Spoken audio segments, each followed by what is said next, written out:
Hi everybody, welcome to Redemption Watch, where we connect weekly events to the unfolding global final redemption. Just like in our personal life, where we yearn and we desire to reach out and have the Almighty's presence in our life, so too, on a national global sense, we yearn to see Hashem's hand, the Creator's hand, in everything that's going on. But also, in our own personal life, we don't always feel Hashem's presence, God's presence in what we're doing.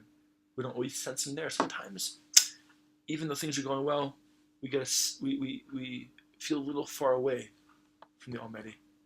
And we see the same thing happen on a global scale.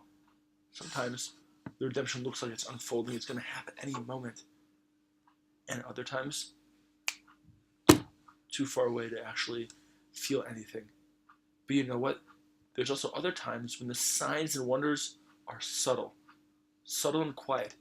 And if we don't open our eyes and listen carefully, we miss everything. And one of those events happened this week. The State Department changed its long-held policy. The nation of Israel were occupiers in its own land, in Judea and Samaria and the Golan Heights, going as far as to indicate that the Golan Heights was actually Israeli, and that Judea and Samaria were not an occupier at all. This is tremendous. Tremendous. Now, one might look at this as just political expediency, but that's also okay, because at the end of the day, the Creator moves world events forward towards their conclusion using the nations of the world, especially its leaders. We learn this from King Solomon himself. Lev hamelech biyad Hashem. The heart of the king is in the hand of God.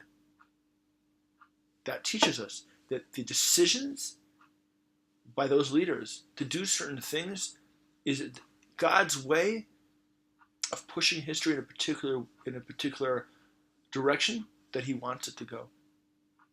So when President Donald Trump's administration now has changed policy, like a U-turn 180 to what it was ever before, we understand that the redemption moves closer and closer, closer and closer. Sometimes it's slower, sometimes it's faster, but we see a tremendous change already. Now, what can words mean? Words mean everything. I'll give you one example. The British Empire decided that the land of Israel would be the official homeland of the Jewish people. True, they called it the Palestinian Mandate, which has been warped and changed by our enemies, the semantics. But the British Empire decided that that mandate would be a homeland for the Jewish people. All of that mandate. True, they changed it over a period of time, but it doesn't matter. They opened up the floodgates.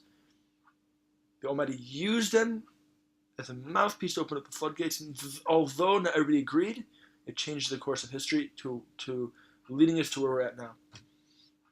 I believe whenever we see these signs, if we pay attention closely, we'll see it changes in not only the cosmic sense, but the global, and also in our personal life. We must understand our personal own inner redemption, our own inner well-being, our own inner satisfaction and connection to the Almighty plays an integral role with the redemption that happens in front of our eyes.